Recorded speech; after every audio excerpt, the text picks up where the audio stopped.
My sister Andrea sent me a TikTok link with just 3 words. Call me now. I almost ignored it because she sends me random videos constantly, but something about those all caps letters made me open it right there in the supply closet. The video started with Trey sitting on my couch in my apartment, wearing a smug smile I'd never seen before. The caption read, "Rating my clingy girlfriend's most embarrassing moments." I froze, holding a box of latex gloves, watching my boyfriend mock me for entertainment. The first clip showed me cooking dinner last week. I was wearing my old college shirt with the hole in the armpit, hair in a messy bun, totally focused on making his favorite chicken fajitas because he'd said he was craving them. The text overlay said, "She thinks cooking makes her wife material," with a skull emoji. His voiceover added, "Girl, we've been dating 2 years, not 20. Relax." The comments were already filled with people laughing. Someone wrote, "Bet she texts 'Good morning, handsome' first every day." Trey had replied, full paragraphs, followed by crying laughing emojis. My hands started shaking, but I kept watching. The next clip was from Target 3 months ago. We had walked past the infant section, and I joked about baby names, saying something dumb like, "If we ever have kids, I'm not naming them anything starting with K. Every Kaden I meet is chaos." It was a nothing conversation, just bored Target talk. But Trey had secretly recorded it. Now it was on TikTok with the caption, "She's already naming our future kids. I haven't even said I love you yet." I actually stopped breathing at that part because, what? We had been saying I love you for over a year. I'd said it that morning before he left. He said it back while kissing me goodbye. Now he was online pretending we weren't even at that stage. The third clip crushed me. It showed the long text I sent when he forgot the reservation for my birthday dinner. I wasn't yelling. I wasn't insulting him.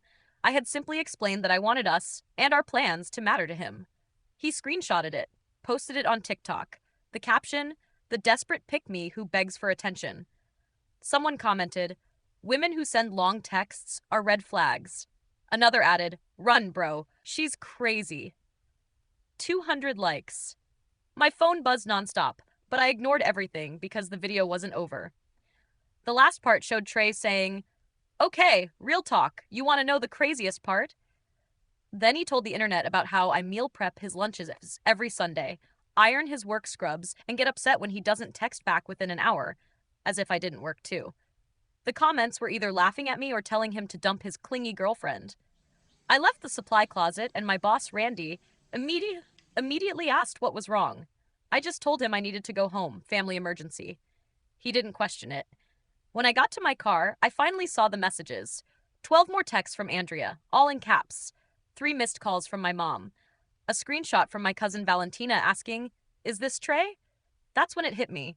This wasn't just random strangers watching my boyfriend make fun of me. It was my family. My mom's church friends. My coworkers. Everyone I knew would see Trey calling me desperate and clingy for doing normal relationship things like cooking dinner or asking for communication. I called Andrea while driving, and she was already furious. She told me Trey had gone live earlier with more than 600 viewers, and his friends joined the chat. She had screen recorded parts and sent them to me. I pulled into a gas station to watch because I couldn't drive and see at the same time. The live stream was worse than the video. Trey sat there in his gaming headset, laughing with his friends in the chat.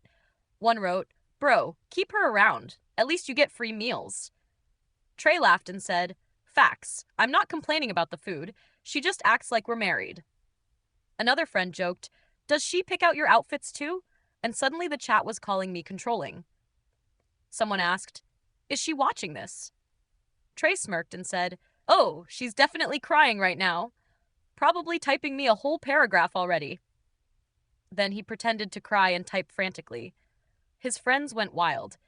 The viewer count jumped to 800. I sat in that gas station parking lot watching my boyfriend of 2 years make fun of me to hundreds of strangers.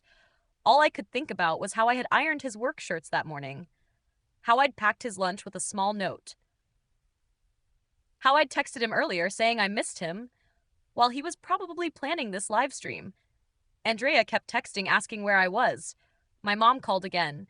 I ignored everything and sat there feeling stupid. 2 years of cooking his favorite meals, supporting his streaming hobby, being there when his grandpa died, helping him study for his certification exam, and this was the result. Public embarrassment for internet clout. Then I got angry. The kind of anger that makes everything simple. It was 7:30 p.m. Trey got off work at 6 and was definitely home. At my apartment, the one he'd been living in rent-free for months, probably making more content. I drove home.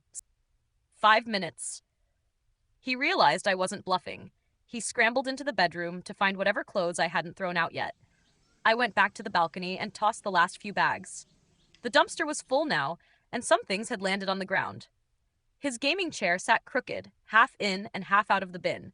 I took photos of everything, documentation in case he tried claiming I tossed out more than I actually did. 5 minutes later, Trey came out wearing jeans and a t-shirt, backpack on his shoulder. He opened his mouth as if he wanted to say something, but closed it again. Keys. I held out my hand. He dug into his pocket and handed over my apartment key. Still refused to meet my eyes. And the spare. A long pause. Then he slipped the spare key from his keychain, the one I'd given him 3 months ago, and handed it over. Get your stuff from the dumpster or don't, I said. Doesn't matter to me. But don't come back. Don't text me. Don't make more videos about me. We're done. He stood there another second before finally walking out. I heard his footsteps on the stairs, then the building door open and close. I stepped onto the balcony just in time to watch him walk to the dumpster and start digging through the trash bags, pulling out clothes and electronics and piling them on the ground. I recorded it, posted it to TikTok with the caption, "When the content creator becomes the content." Then I went inside and sat on my couch. My phone was blowing up. Andrea had been texting nonstop. My mom had called again. There were already new videos online. Neighbors had filmed Trey digging through the dumpster from their windows. One video titled, "Girl Throws Boyfriend's Stuff in Trash," already had 5K views. The comments were split. Some calling me psycho, some saying he deserved it. I didn't care. I texted Andrea, "Kicked him out? I'm fine. Coming to mom's tomorrow." My mom called immediately. I answered, and she said only 2 words, "Good girl." Then she told me my room was ready anytime. But I stayed in my apartment. It was my place, and I wasn't leaving. I ordered takeout, ate alone, and watched my notifications explode while Trey's belongings sat outside waiting for trash pickup. Then my phone rang again. "Is this Maria?" A woman's voice I didn't recognize. "Who's asking?" "My name is Susan. I think we need to talk about Trey." I sat up straighter. Susan, the name I'd heard in the livestream comments, the one his friend mentioned. The one who apparently didn't know something yet. "I'm listening," I said. And that's when I realized Trey's TikTok videos were the least of my problems. Update. That call from Susan completely changed my night. Quick update for everyone asking what happened after I turned Trey into dumpster content. Susan turned out to be Trey's older sister. Much older. She's 38, married, with 3 kids, living 2 hours away in Annapolis. I'd only heard Trey mention her twice in 2 years, and always briefly. Apparently, they weren't very close. But her friends had been sending her Trey's viral TikToks all day. She tried calling Trey multiple times. He ignored every call. So she found my number through their mom's phone. A little weird, but at that point, I didn't care. Susan said she'd been telling Trey to stop making those videos about me for weeks. She'd seen the earlier ones, the smaller ones that didn't go viral, where he made jokes about having a girlfriend who likes to cook or plan ahead. She told him it was disrespectful and immature. He ignored her. By the next morning, a dull ache settled behind my eyes, but my resolve didn't waver. I made myself a cup of coffee, sat at the table, and stared out the kitchen window while the clock ticked loudly on the wall. Every thought circled back to the same place. I can't keep living like this. Around noon, I checked my phone. No messages from them, just silence. Heavy, intentional, predictable. It told me everything I needed to know. They weren't worried. They weren't wondering if I was okay. They were stewing because they couldn't control the situation. That realization didn't hurt the way it used to. If anything, it clarified things. I spent the afternoon making calls, utilities, bank accounts, forwarding addresses, every piece of my life that needed shifting. Each conversation felt like cutting one more thread tying me to a place I had outgrown. By sunset, I stepped outside, letting the cold air hit my face. The sky was streaked in soft orange, fading into early winter blue. For a moment, I just stood there, breathing, letting the quiet settle inside me. For once, the silence wasn't punishment. It was peace. When I finally went back inside, I sat on the floor with my notebook and wrote one sentence at the top of a fresh page. This time, I choose me. And for the first time in years, it felt true. Susan kept talking, sounding drained and embarrassed, telling me she'd begged to Trey to take the videos down, to stop acting like he was 12, to grow up. He apparently brushed her off and said I'd never see the videos anyway, that he was just making content like everyone else. Listening to this woman, someone I'd never even met, apologize for her brother's behavior was surreal. But it was also validating. At least someone in his family understood how deeply messed up this whole situation was. Then she mentioned something that caught me off guard, that Trey had been living with me rent-free. I never told her that. Turns out Trey had been complaining to their mom about how I kept nagging him to get a real job or contribute to bills. Their mom repeated it to Susan. So his entire family knew he was freeloading in my apartment while mocking me online for acting like a wife. The audacity.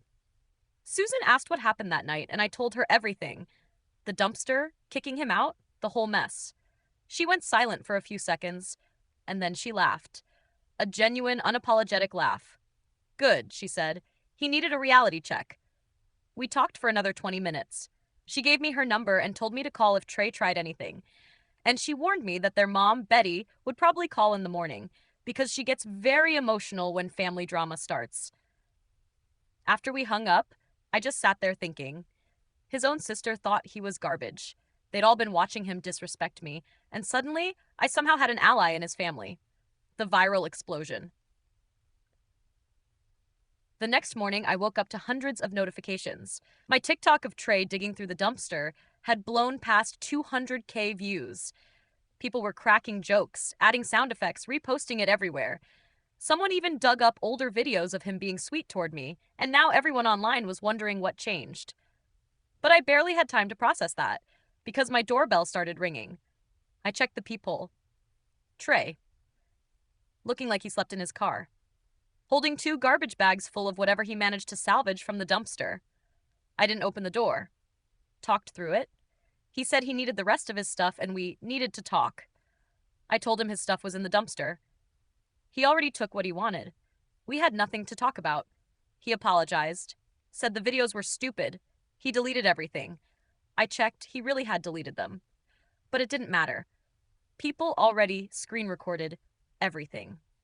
I told him deleting them didn't erase the humiliation. My family had seen the videos, my friends had sent them to me. Everyone knew. He kept trying. Said he'd post an apology, say he was wrong. Then he switched tactics. Threatened to call the cops for destruction of property, claiming I threw away thousands of dollars of electronics. I laughed. Told him to go ahead and call, because I had photos of everything I tossed. He wasn't on my lease, he hadn't paid rent, and technically he was trespassing. He went quiet for a while but didn't leave. Just paced outside my door.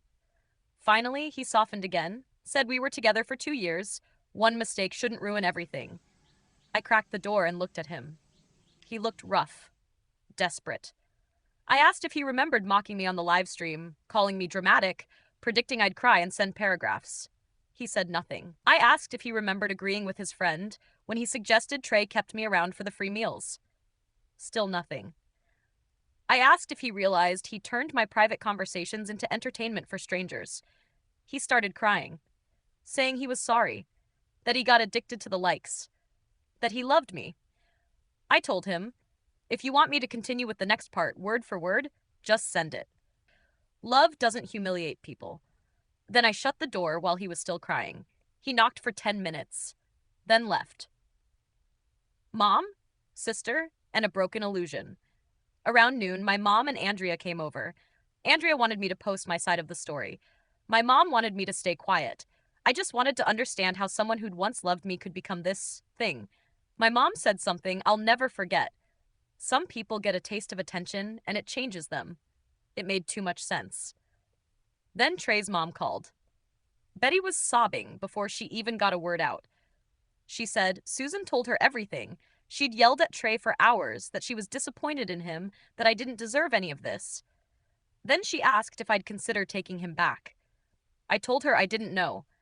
Even though the answer should have been obvious, part of me was still stuck on the version of Trey I thought was real.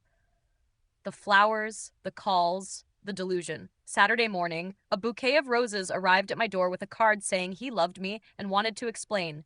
It all went straight into the trash. Then he called, repeatedly. When I finally answered, he said he understood what he did wrong. I asked him what exactly he thought that was. His answer? Posting the videos without your permission. Not the content. Not the humiliation. Not the disrespect. Just the permission. I told him we were done. He argued I wasn't giving him a chance, said I was proving his videos right by being dramatic. I hung up and blocked him everywhere. Andrea had been right. He wasn't sorry. He was just sorry he got consequences. The message that changed everything. Sunday, I got a text from an unknown number. Your boyfriend has been coming to Game Hub Lounge with some girl every night for weeks. I read it over and over. 3 weeks. Before the videos, before the live stream, before everything blew up. Suddenly everything clicked. Why he'd been calling me clingy out of nowhere, why he acted like we weren't serious. He was rewriting the relationship so he could leave looking like the victim. Then I remembered the t-shirt he'd been wearing. Game Hub Lounge. I searched it, found it.